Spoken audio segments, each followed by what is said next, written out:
ఇవాళ ఒక్క కేరళలో గెలవగానే ఈ కాంగ్రెస్ వాళ్ళు గేమ్ చేంజర్ అట రాష్ట్ర ముఖ్యమంత్రి. దేని గేమ్ చేంజరు? 5 రాష్ట్రాలు ఎన్నికలు జరిగితే ఒక్క రాష్ట్రంలో గెలిస్తే గేమ్ చేంజర్ అని ఫ్లెక్స్లు అనుకుంటారు. తమిళనాడు ప్రచారం చేసిండు, అస్సాం పోయి ప్రచారం చేసిండు, పుదుచ్చేరి ప్రచారం చేసిండు. ఏడవే నీ గేమ్ చేంజర్ ఏడవే ఆడ నీ గేమ్ పనిచేయలేదు ఆడ. అంటే గెలితే సంకలేదు నాకు అకౌంట్ వేసుకుంటారు అన్నట్టు. ఏదో సినిమాలో ఐటమ్ సాంగ్ ఉంటుంది, సినిమాలో సక్సెస్ అయితే ఐటమ్ సాంగ్తో సక్సెస్ అయిందని చెప్పి వాళ్ళు వచ్చి నా సాంగ్ ద్వారా సక్సెస్ అయింది, నా సాంగ్ ఆ ఐటమ్ సాంగ్లో కూడా రేవంత్ రెడ్డి పరిస్థితి వాళ్ళు. ఈయన పోయింది అన్ని రాష్ట్రాల్లో పోయిండు, అక్కడ ఎక్కడ గెలవలే. ఈయన కేరళలో పెట్టింది 2 బహిరంగ సభలు. ఈ 2 బహిరంగ సభతో గెలిచింది కేరళలో. స్టార్ క్యాంపెయినర్గా రేవంత్ రెడ్డి కాబట్టి గెలిచిందని చెప్పి టీవీలు ఇస్తున్నారు, బ్రేకింగ్ ఇస్తున్నారు టీవీలలో.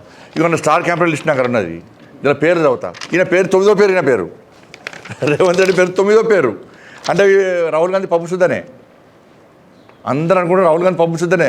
రాహుల్ గాంధీతో ఏం కాలే అన్నట్టుగా, సోనియా గాంధీతో ఏం కాలే, ప్రియాంక గాంధీతో ఏం కాలే, మల్లికార్జున ఖర్గే 0, కేసీ వేణుగోపాల్ 0.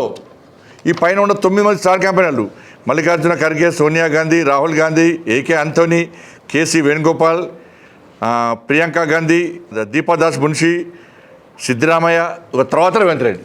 అంటే పైన 9 మంది వేస్ట్ చేయాలి. ఇక వేస్ట్ వాళ్ళకి ఇవాళతో ఏం కాలే. ఒక రేవంత్ రెడ్డి 2 బహిరంగ సభలు పెట్టిండు, గెలిచింది అడిగా, గేమ్ చేంజర్ అడిగా.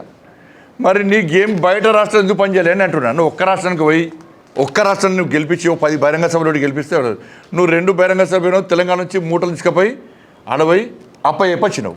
మీ మిగతా మంత్రులు ఎందుకు వెళ్ళదా? మిగతా మంత్రులు కూడా డైరెక్ట్ పోతే ఈ రేవంత్ రెడ్డి సగం ఇస్తాడు, సగం 7 వచ్చాయి. ఎవరి మంత్రులు వాళ్ళు పోయి సొంతంగా పోయి డబ్బులు తెచ్చినాడు, మూటలు తెచ్చారు. తెలంగాణ రాష్ట్రాన్ని మొత్తం సర్వనాశనం చేసి ఇక్కడ అప్పులపాలు చేసి నువ్వు ఇక్కడ పైసలు తీసుకుపోయి అక్కడ పెడితే నేను గేమ్ చేసిన తెలంగాణ లూటర్ అంటారు, తెలంగాణ లూటర్ అంటారు నేను. ఇవాళ ఒక్క కేరళలో గెలవగానే ఈ కాంగ్రెస్ వాళ్ళు గేమ్ చేంజర్ అట రాష్ట్ర ముఖ్యమంత్రి. దేని గేమ్ చేంజరు? 5 రాష్ట్రాలు ఎన్నికలు జరిగితే ఒక్క రాష్ట్రంలో గెలిస్తే గేమ్ చేంజర్ అని ఫ్లెక్స్లు అనుకుంటారు. తమిళనాడు ప్రచారం చేసిండు, అస్సాం పోయి ప్రచారం చేసిండు, పుదుచ్చేరి ప్రచారం చేసిండు. ఏడవే నీ గేమ్ చేంజర్ ఏడవే ఆడ నీ గేమ్ పనిచేయలేదు ఆడ. అంటే గెలితే సంకలేదు నాకు అకౌంట్ వేసుకుంటారు అన్నట్టు. ఏదో సినిమాలో ఐటమ్ సాంగ్ ఉంటుంది, సినిమాలో సక్సెస్ అయితే ఐటమ్ సాంగ్తో సక్సెస్ అయిందని చెప్పి వాళ్ళు వచ్చి నా సాంగ్ ద్వారా సక్సెస్ అయింది, నా సాంగ్ ఆ ఐటమ్ సాంగ్లో కూడా రేవంత్ రెడ్డి పరిస్థితి వాళ్ళు.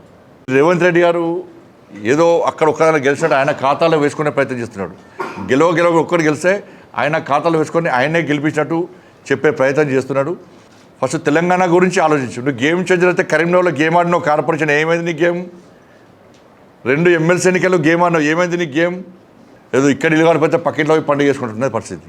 6 గ్యారెంటీలకు గతిలేదు, ఇక్కడ గతిలేదు, ఆడ పోయినట్టే ఈయన పోయి గెలిపించినట్టు. రైతులు చచ్చిపోతున్నారు నీకు, దాని మీద సోయి లేదు నీకు. 6 గ్యారెంటీలు అమలు చేసే దమ్ము లేదు నీకు. ఇక్కడ అప్పుల పాలు చేస్తున్నావు. గిట్నే కేసీఆర్ గిట్నే చేసాడు. ఇక్కడ పైసలు తీసుకుపోయి దేశంలో ఎక్కడ ఎన్నికలు జరిగిన తీసుకుపోయి పెట్టాడు. ఇలా కేసీఆర్ బతికేమైందో ఒకసారి రేవంత్ రెడ్డి ఆలోచించుకోవాలి.